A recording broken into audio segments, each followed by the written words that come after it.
உறவுகள் இணைந்திருப்பது மணி எனும் சமூக ஊடகம். அன்பார்ந்த என் சமூக உறவுகளே, உலக தமிழர்களே, நீங்கள் நிச்சயமாக எம்மவர்கள் படைப்புகளை நிச்சயமாக ஊக்குவிக்க வேண்டும். மீண்டும் மீண்டும் மீண்டும் எம்மவர்கள் முழுநில திரைப்படத்தில் வெற்றி பெறவில்லை என்ற பேச்சுக்கள் இடம்பெறவே கூடாது. ஏனென்றால் இன்று அவர்கள் தொழில்நுட்பத்திலும் சரி, கதை தேடலும் சரி, பெருமளவு வளர்ச்சி கண்டிருக்கின்றார்கள். குறிப்பாக அயந்தனின் இயக்கத்திலே வெளிவந்த பரவாதி பிரான்சில் பலரும் பாராட்டியிருந்தார்கள்.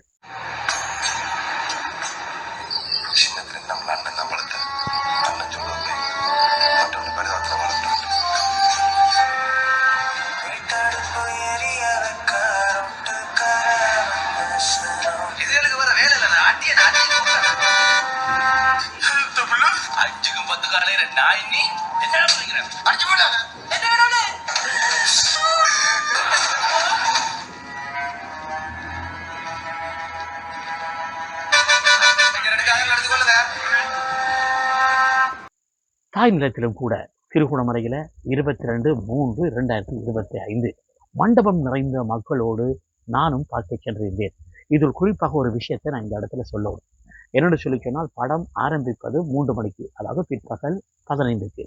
ஆனால் நானும் 12 மணிக்கு அங்கு சென்று விட்டேன். நான் செல்லும் பொழுது கூட அங்கு 6-7 பேர் அந்த பேருந்திலே வந்து கொண்டிருக்கின்றார்கள். அவர்களும் பரவாதிக்கு செல்கின்றோம் என்று ஒருவரை ஒருவர் பேசிக் கொள்கின்றார்கள். இறங்கும் பொழுது கூட இன்னும் நேரம் இருக்கின்றது, நெல்சன் மண்டபம் இந்த பக்கத்தால் போங்கொண்டு வழியை சொல்லி அனுப்புகின்றார்கள் என்கின்ற அளவுக்கு மக்கள் நேரத்திற்கு வருகை தருவதும் அங்கு காத்திருந்து படம் பார்த்த அந்த கட்டத்தையும் கூட இந்த இடத்துல குறிப்பிடுகிறது.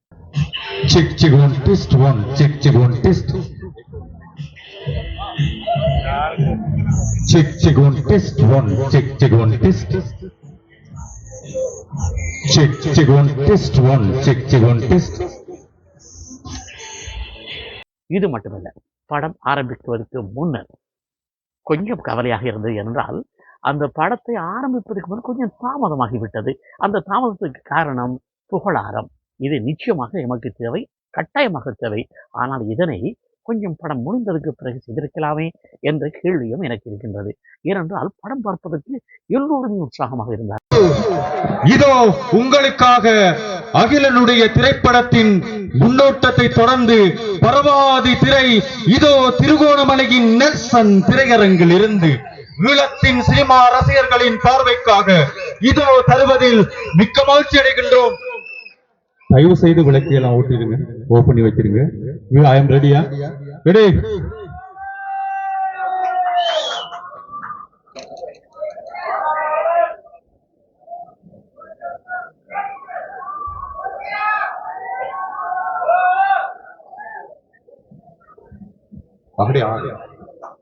இயக்குனர் அகிலன் பகடை 6 என்ற திரைப்படத்தின் மூலமாக அது ஒரு வெற்றிப்பட திரைப்படம்.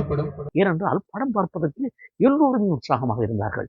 நடித்த நடிகர்கள், நடிகைகள், அதில் இருந்த அத்தனை பாத்திரங்களும் பாராட்டப்பட வேண்டியது மட்டுமல்ல, அவர்கள் மண்டபத்துக்கு நுழையும் பொழுதே அதனை பார்க்கும்போது மிக மிக மிக அற்புதமாக இருந்தது. யதார்த்தமான நடிப்பு என்று சொல்வார்களே, இந்த படத்தை பாருங்கள், அதனை நீங்கள் தெரிந்து கொள்ளலாம். இருப்பினும் கூட காட்சியின் முடிவிலே அதை காணாமல் போய்விட்டது என்ற வேதனையும் இருக்கின்றது. படம் பார்க்கும் பொழுது நிச்சயமாக அந்த கதைக்களத்தை அஜந்தன் எப்படி தேடிக்கொண்டார்? ஆச்சரியமாகவே இருக்கின்றது. கதைக்களம் பார்க்கும் பொழுது மிக மிக மிக அவ்விடத்துக்கு பார்வையாளர்களை கொண்டே சேர்த்து விட்டது. படம் பார்க்கும் பொழுது அந்த பார்வையாளர்கள் ஒருவராக நாமும் ஒரு பாதிக்கப்பட்டவர்களாகவே அந்நிலைக்கு தள்ளப்படுகின்றோம். கதை கூறுகின்ற முறையும் அவர்களது நடிப்பின் ஆற்றல் வெளிப்படுத்துகின்ற முறையும். ஏனென்றால் இது ஒரு உண்மை கதை. இந்த உண்மை கதையை எங்கள் மனதிற்கு சேர வேண்டும், இதுதான் ஒரு பெரிய மாற்றத்தை ஏற்படுத்த வேண்டும் என்று முயற்சித்திருக்கின்றார் அஜந்தன். ஆகவே அஜந்தன், உங்கள் படக்குழு யாவருக்கும் பாராட்டுக்களை இத்தருணத்திலேயே நான் தெரிவிக்கின்றேன். அதுவும் இந்த பேருந்துக்கள், குறிப்பாக தாயகத்திலே பேருந்துக்கள் ஆளை போட்டி போட்டு கொண்டு ஓடுற ஓட்டம் இருக்கல்லோ, அதில் வயோதிகர்கள் மட்டுமல்ல, குழந்தைகள் முதல் யாவருமே மிகவும் கஷ்டப்படுகின்றார்கள். அந்த நேரத்தில் மிகவும் வருந்தக்கூடிய நிலைப்பாடு இந்த சிறார்கள் தெருக்களிலே விற்பனை செய்வது, அவர்கள் படுகின்ற வேதனைகள் பெரியோர்கள் மட்டுமல்ல, சிறார்கள் படுகின்ற வேதனையும் கூட அழகிய முறையிலே சொல்கின்றார். அது மட்டுமல்ல, மனதை தாக்குகின்ற வகையிலே சொல்லியிருக்கின்றார். அந்த படத்தில் எந்த இடத்தை நீங்கள் தவிர்க்கப்பட வேண்டும் என்று கருதுகின்றீர்கள் என்று பார்த்தால் பல இடங்கள் இன்னும் உங்கள் மனதை தொட்டிருக்கின்றன. ஒரு சில இடங்களில் மட்டும்தான் சுருக்கம் தேவைப்படுகின்றது. மற்றபடி படம் பார்ப்பதற்கு அற்புதமான திரைப்படம். இசை ஆங்காங்கே சேராமல் இருக்கின்றது. அதற்கு காரணம் அதனை ஒழுங்குபடுத்தலில் ஏதோ தவறு ஒன்று நடந்திருக்கின்றது. ஆனால் அதை இயக்குநரிடம் பேசும் பொழுது அடுத்தடுத்த கட்டங்களில் அதை ஒழுங்குபடுத்தி தருகின்றோம் என்ற வாக்கையும் அளி. நன்றி. இதயத்திற்கு இனிப்பான பலரை இதயம் இழந்து விட்டால் அது மௌனத்தை போர்வையாக போர்த்திக் கொண்டு தன் பாட்டிற்கு கண்ட மாதிரி அழும்.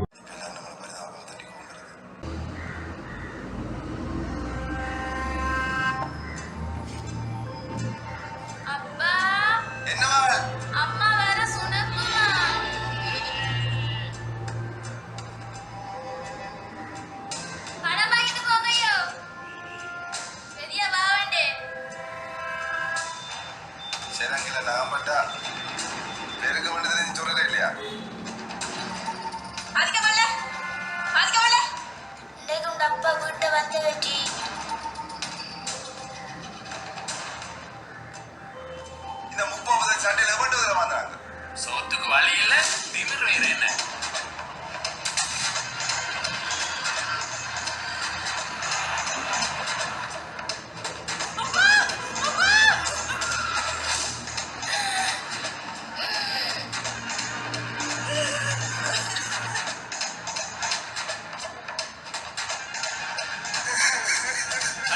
வெளியே அரசாங்கத்தில் சொல்லுங்க, நாமளும் சோறு தின்ற மாதிரி கொஞ்சம் விலையை குறைய சொல்லி.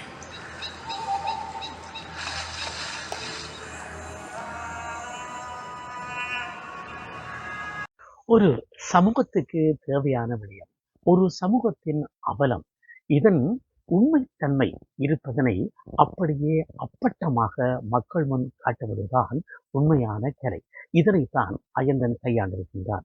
உண்மையிலே அது பார்த்திருந்த மக்களின் மனதை பாதித்திருந்ததால் இந்நிலையிலிருந்து இந்த பிள்ளைகள் அல்லது அந்த கதை மாந்தர்கள் மாறுபட வேண்டும் என்ற எண்ணத்திலே பலர் உதவி செய்ய முற்படுவதையும் கூட சமூக ஊடகங்கள் உங்களுக்கு எடுத்து காட்டியிருக்கின்றது. ஜெனிஸ் செல்வராஜ் அவர்களுக்கு எங்கே உங்கள் இதயத்தின் ஆழ்வனத்தில் இருந்த பாராட்டுகளும் வாழ்த்துக்களும்.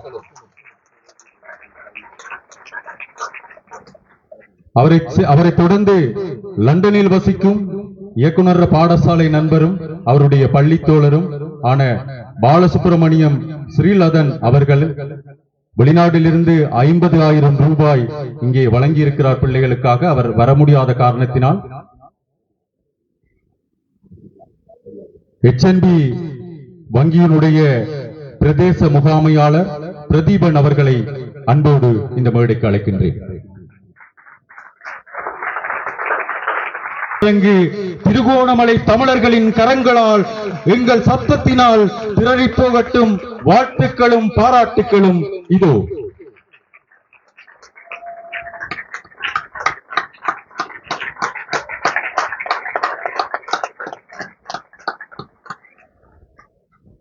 தொடர்ந்து நேரடியாகவே நீ திரைப்படத்துக்கு போகணும். அங்க மேல இருக்க தம்பிமாரெல்லாம் குழம்பிட்டானுங்க. அடுத்ததாக எங்களுடைய நிகழ்வின் முக்கியமான பகுதி இயக்குனர் அறிமுகம். இயக்குனர் அறிமுகத்தை தொடர்ந்து நேரடியாக திரைக்கு நாங்கள் செல்ல இருக்கின்றோம்.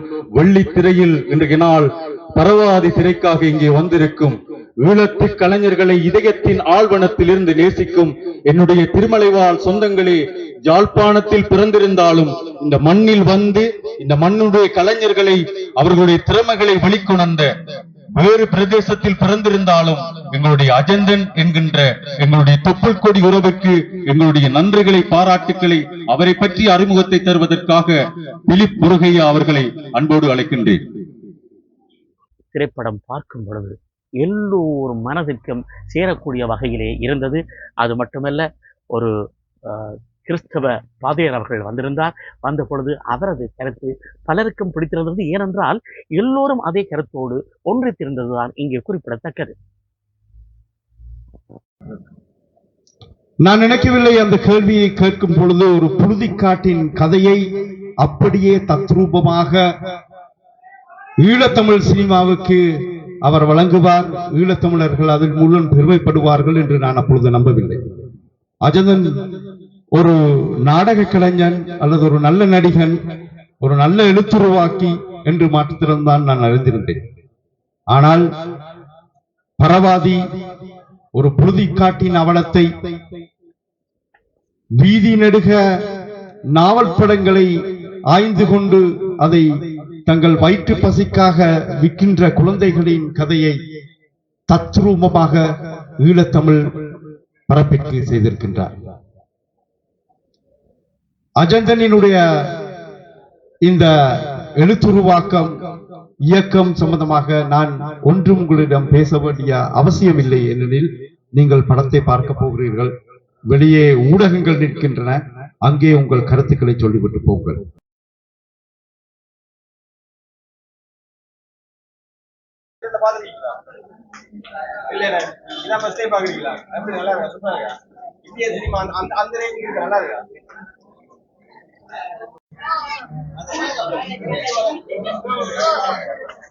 படம் எப்படி இருக்கு? படம் எப்படி இருக்கு?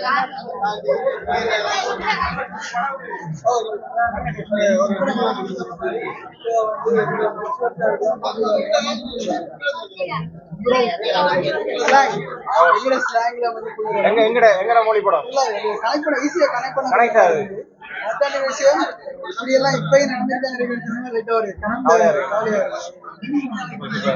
நல்லா இருக்கு. அப்படியே நம்ம நல்லா இருக்கு.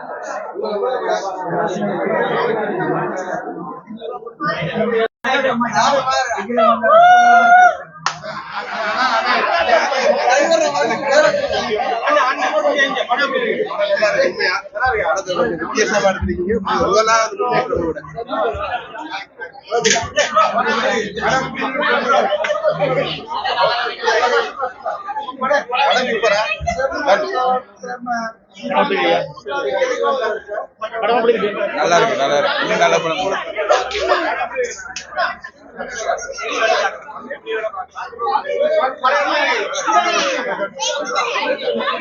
ஒரு சமூகத்துக்கு தேவையான விடயம், ஒரு சமூகத்தின் அவலம், இதன் உண்மைத்தன்மை இருப்பதனை அப்படியே அப்பட்டமாக மக்கள் முன் காட்டுவதுதான் உண்மையான கலை. இதனைத்தான் அயந்தன் கையாண்டிருக்கின்றார். உண்மையிலேயே அது பார்த்திருந்த மக்களின் மனதை பாதித்திருந்ததால் இந்நிலையிலிருந்து இந்த பிள்ளைகள் அல்லது அந்த கதை மாந்தர்கள் மாறுபட வேண்டும் என்ற எண்ணத்திலே பலர் உதவி செய்ய முற்படுவதையும் கூட சமூக ஊடகங்கள் உங்களுக்கு எடுத்து காட்டியிருக்கின்றது. இது உண்மையிலேயே வெற்றிதான். இது போன்ற ஒரு நல்ல விடயங்களை தேடி எம்மவர்கள் படைப்பார்கள் என்ற நம்பிக்கைகள் அவ்வப்போது இல்லாமலும் இல்லை. ஆகவே அன்பான உறவுகளே, இத்திரைப்படம் எங்கு சென்றாலும் அதனை நீங்கள் பார்க்க தவறக்கூடாது என்பது எனது விருப்பம் மட்டுமல்ல, நீங்கள் தவறிவிட்டீர்களே என்ற கவலையை நாளை அடைவீர்கள் என்பதும் முக்கியமான விடயமாக இருக்கும். ஆகவே இத்திரைப்படம் ஐரோப்பா எங்கிலும் மட்டுமல்ல, அமெரிக்கா, கனடா, ஆஸ்திரேலியா என பல நாடுகளிலும் திரையிடப்பட வேண்டும். அங்கும் இத்திரைப்படம் மக்கள் மனதில் பாதிக்கப்பட வேண்டும். ஏன் இதனை பாதிக்கப்பட வேண்டும் என்று கூறுகின்றீர்கள் என்றால், இப்படியான நிலைமையிலும் தாய் நிலத்தில் எங்கட பிள்ளைகள் கஷ்டப்படுகினம், இப்படியான ஒரு வாழ்க்கையை வாழினம் என்றது என காலமா எங்களுக்கு தெரியாது, எனக்கு உட்பட தெரியாது. இந்த கதை வார்த்தைகள் பேசுவது இது எல்லாம் நெஞ்சத்தை தொடுகின்றது. நெஞ்சத்தை தொடுகின்ற அந்த வார்த்தைகள் மனதை உருக்குகின்ற இந்த திரைப்படத்தை மறக்காமல் பாருங்கள். இப்படியான படங்களை நீங்கள் பார்த்து வரவேற்பதாக இருந்தால் தொடர்ந்தும் எம்மவர்கள் நல்ல படத்தை தருவார்கள். நீங்களும் பார்த்து மகிழ்வீர்கள். எங்களுக்குள்ளும் பல மாற்றங்கள் உண்டாகும் என்பதனை கூறிக்கொண்டு உங்களிடமிருந்து விடைபெறுகின்றேன். மறக்காமல் சப்ஸ்கிரைப் பண்ணுங்கள். இது போன்ற நல்ல விடயங்களை உங்களுக்கு தருவதற்காக காத்திருக்கின்றேன். நன்றி, வணக்கம்.